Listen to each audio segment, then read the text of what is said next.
Tu és Pedro, e sobre esta pedra construirei a minha igreja. Quero destacar 3 ideias para a reflexão de hoje.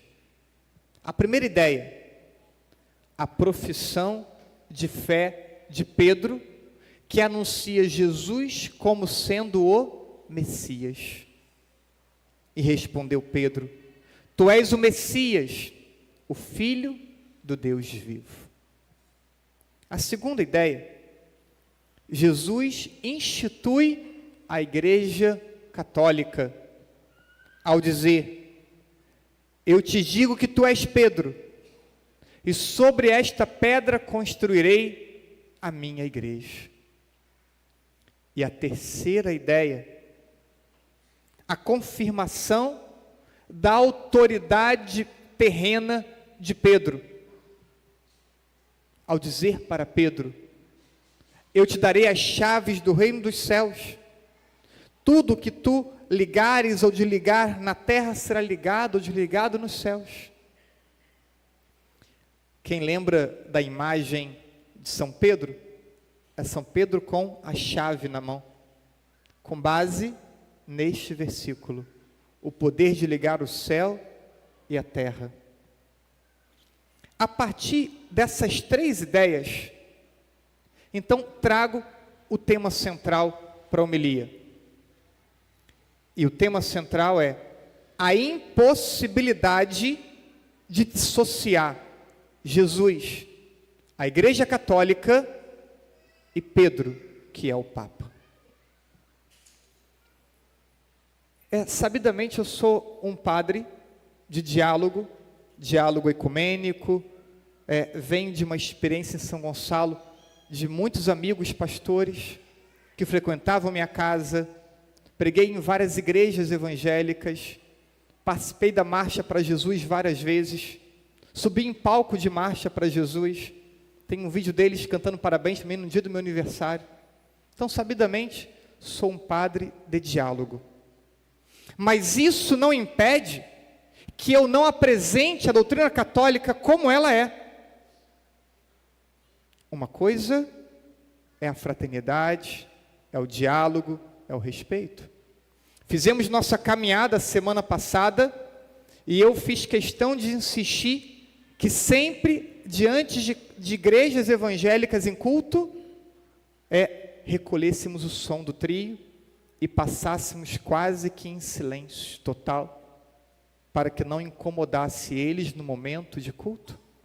Porque prezo pelo respeito, pela boa convivência. Mas repito, hoje é um dia de apresentar a doutrina católica como ela é. Porque o próprio ecumenismo supõe uma identidade muito bem definida. Não é fazer um mais ou menos vista grossa para conviver bem. A convivência fraterna precisa supor a verdade. E a verdade tem que ser anunciada porque ela nos concede liberdade. Jesus Cristo, Ele é o centro e a cabeça dessa imagem que São Paulo fala do corpo místico, que é a igreja. A igreja, então, é o corpo de Cristo, é o corpo dessa igreja que tem Cristo como cabeça.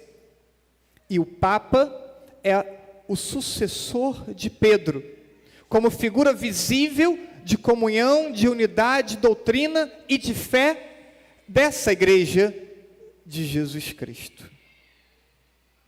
Separar essas 3 dimensões, a saber, Jesus, a Igreja Católica e o Papa, é levar a uma fé criada segundo preferências pessoais.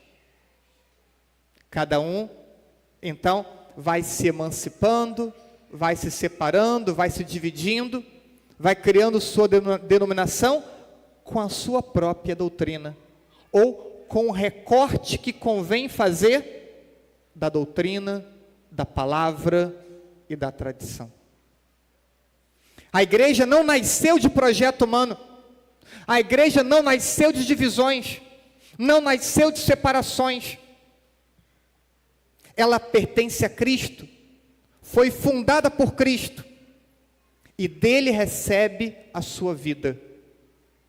Cristo é o Salvador, a igreja é ao mesmo tempo o povo que é salvo por Cristo e o instrumento em que se perpetua a salvação de Cristo para a humanidade. Então, Cristo salva, a igreja é salva por Ele e ela é instrumento de salvação. Por isso, afirmar, creio em Jesus, mas dizer, não creio na igreja, é uma incoerência bíblica, é uma incoerência histórica, é uma incoerência com a tradição dos primeiros séculos do cristianismo. Por isso que a fala que tantas vezes ouvimos na boca de católico, que não importa a igreja, que importa Deus, é uma fala errada, que não pode ser repetida. Nós não podemos relativizar que houve uma fundação, que essa fundação é bíblica, e que quem surge somos nós, a Igreja Católica Apostólica Romana. Isso. Não há discurso que possa apagar, não há argumento que possa superar uma verdade explicitamente bíblica e comprovada pela história. O Filho de Deus, para salvar as pessoas, não salvou genericamente, reuniu um povo, e a esse povo confiou-lhe a fé, os sacramentos e a missão de anunciar o Evangelho. A igreja que surge é divina na sua origem e humana nos seus membros. E essa combinação de divino e humano na igreja exige maturidade. Por quê? Porque parece que queremos criar uma ideia de igreja humana perfeita. As pessoas se frustram quando se deparam com os defeitos e com os erros dos irmãos. Mas não deveria, porque bastaria olhar no espelho e perceber, eu também sou humano, eu também erro, eu também firo. E assim é a igreja. Não é uma igreja de perfeitos. Essa imagem seria uma hipocrisia. Quando Jesus, ele vem anunciar a palavra, eu vim para os enfermos. Porque aqueles que se consideram justos não precisam de médico. Eu venho para quem reconhece que precisa de ajuda. Então eu quero dizer, Senhor Jesus, eu preciso de ajuda. Senhor Jesus, eu sou enfermo porque o Senhor veio para mim, e eu preciso de Ti, Senhor. E assim somos nós, homens e mulheres humanos, limitados, pecadores,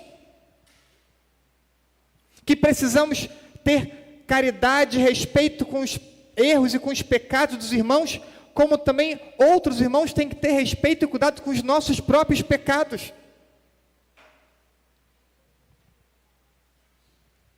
Não se deve justificar o pecado, mas não se deve abandonar Cristo por causa dos pecados dos membros da igreja, porque não vai encontrar em nenhum lugar homens e mulheres perfeitos. Se alguém pregar isso, prega uma hipocrisia, prega uma mentira, impossível de ser sustentada. A igreja, então, divina e humana, é formada por pecadores que precisam de conversão, mas que possuem uma origem divina, uma missão sobrenatural e uma presença permanente do Espírito, amparando, sustentando e conduzindo a igreja. E é justamente essa origem divina e essa presença de Deus na igreja que a sustenta e que garante a ela a estabilidade até o fim dos tempos. Porque foi isso também que ouvimos na palavra de hoje. O poder do inferno nunca poderá vencê-la. Grandes impérios surgiram e caíram, e a igreja permanece de pé. Apesar de você, de mim, de todos nós pecadores, a igreja permanece de pé. E a palavra garante, a palavra de Deus, de Jesus garante, que ela tem estabilidade até o fim dos tempos. Jesus real, quem é o Jesus real? Jesus pergunta aos apóstolos, quem dizem que eu sou? É um profeta? É João Batista? Cada um diz uma coisa. E ele pergunta ainda, e para vós, quem eu sou? E Pedro professa a sua fé. É o Messias esperado, anunciado. Então, o Jesus real é o Jesus anunciado pelos apóstolos, celebrado nos sacramentos, confessado pela igreja. Esse Jesus real aprendemos a partir da Escritura, aprendemos a partir da tradição. Quantas ideias sobre Jesus ainda hoje circulam diferentes da tradição da palavra? Pessoas escolhem seletivamente alguns ensinamentos e rejeitam outros, e ao fazer isso, substitui a autoridade da fé por sua vontade pessoal.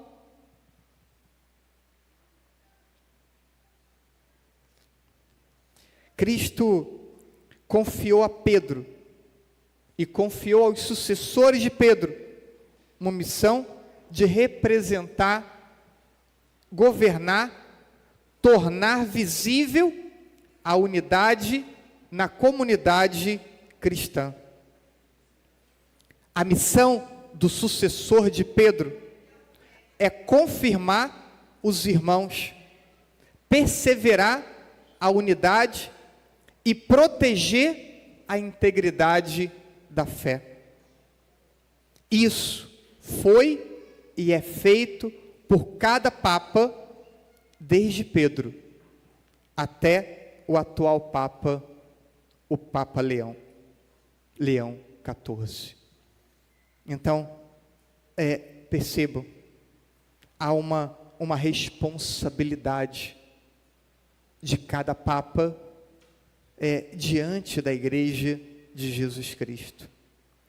Confirmar na fé os irmãos, perseverar, preservar a unidade e proteger a integridade da doutrina e da fé.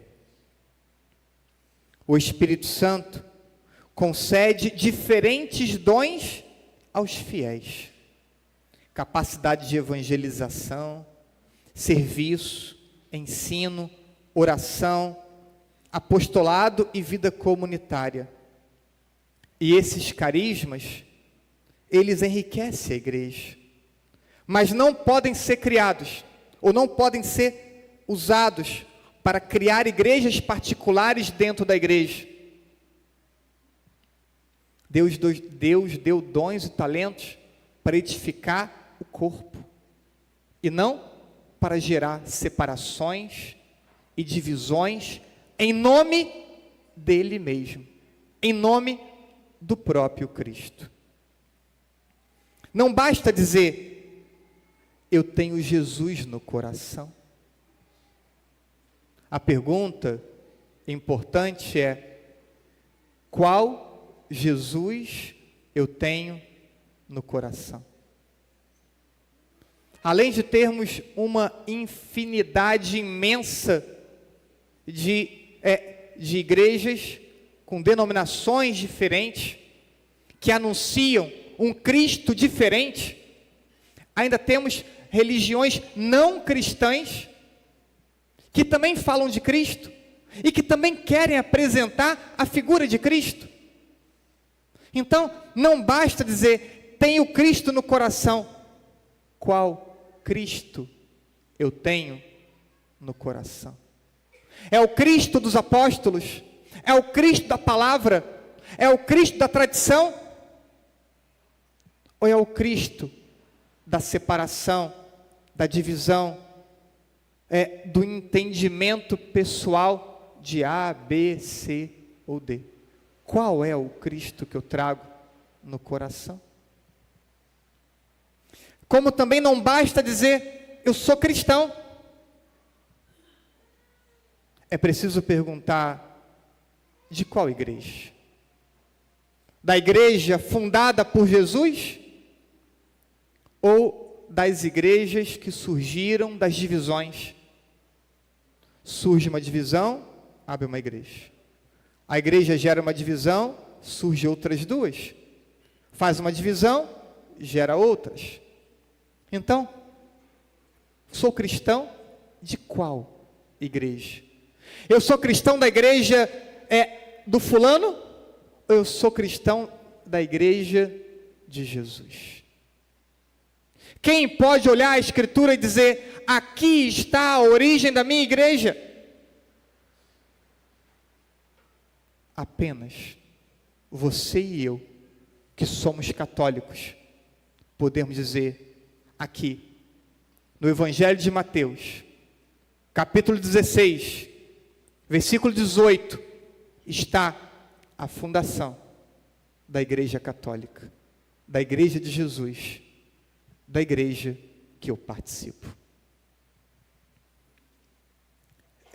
Meus irmãos pastores, eles têm muita dificuldade de explicar esse versículo. Porque como explicar Jesus dizendo no singular que surgiu ou que ele funda uma igreja, e eles falarem e ensinarem que essa igreja que surge não é a igreja católica? Como eles explicarem que eles próprios fundaram igrejas que não foram fundadas por Jesus? É grande a dificuldade diante dessa palavra. E você e eu podemos lê-la e podemos dizer, essa palavra é sobre mim, é sobre a minha vida de fé, é sobre a igreja que eu pertenço. O meu e o teu Jesus é o mesmo Jesus de Pedro, é o mesmo Jesus dos apóstolos, é o mesmo Jesus da palavra, é o mesmo Jesus da tradição. E a nossa igreja é a mesma igreja fundada por Jesus, sobre Pedro e sobre os apóstolos.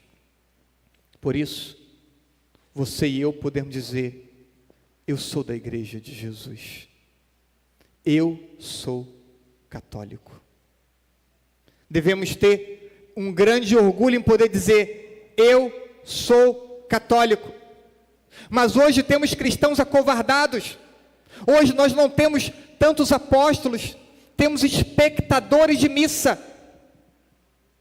Pessoas que vêm para a missa e basta, e não se entende discípulo, e não se entende pertença, e não consegue ter uma identidade cristã católica. Portanto, não podemos dissociar Jesus, a igreja e o Papa. E eu termino com algumas questões práticas dessa impossibilidade de separação. Não dissociar Jesus, a igreja e o Papa significa amar a Jesus acima de todas as coisas, reconhecer a igreja como seu corpo e instrumento de salvação, participar fielmente da vida sacramental, o que muitos católicos já não fazem, acolher a fé transmitida pelos apóstolos, não apóstolos autodeclarados, apóstolos com sucessão apostólica, manter comunhão com o Papa e com os bispos, comunhão de doutrina, comunhão de fé, comunhão de oração, distinguir ensinamentos doutrinais de opiniões pessoais. Quantas pessoas querem impor opiniões pessoais como doutrina? Nós não estamos numa igreja particular, Então, a minha opinião não importa diante da palavra revelada, porque eu adiro a palavra, eu adiro a doutrina. Então, eu preciso fazer com que a minha opinião seja a palavra e seja a doutrina apostólica. Não abandonar a igreja por causa dos pecados de seus membros, porque sempre foi assim, desde Jesus. O primeiro que abandona é um escolhido por Jesus, Judas Iscariote. Jesus já mostra que mesmo em meus 12, nem todos foram fiéis, nem todos seguiram um caminho de conversão, de mudança, de transformação. Rezar pela igreja e contribuir para a unidade, evitando calúnias, divisões e julgamentos precipitados. Peçamos a Deus hoje a graça de entender essa palavra anunciada, a graça de entender o que é a Igreja Católica, a graça de nos entendermos como católicos, e a graça de deixarmos de ser espectadores de missa, homens e mulheres de banco de igreja, para nos tornarmos discípulos de Jesus, nos tornarmos apóstolos dele nos tempos atuais.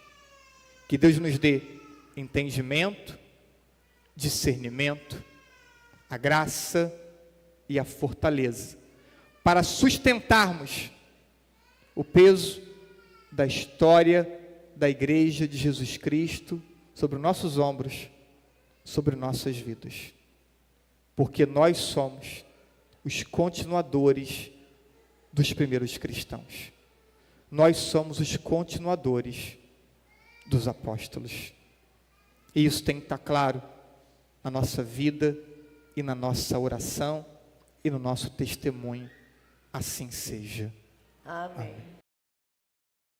Uma coisa é dizer, temos uma origem histórica, temos uma fundação que tem origem no próprio Jesus, temos uma plenitude de doutrina com base na palavra e na tradição, e outros segmentos que surgem de separações e dissidências não têm essa plenitude, né, de doutrina, de palavra, de revelação.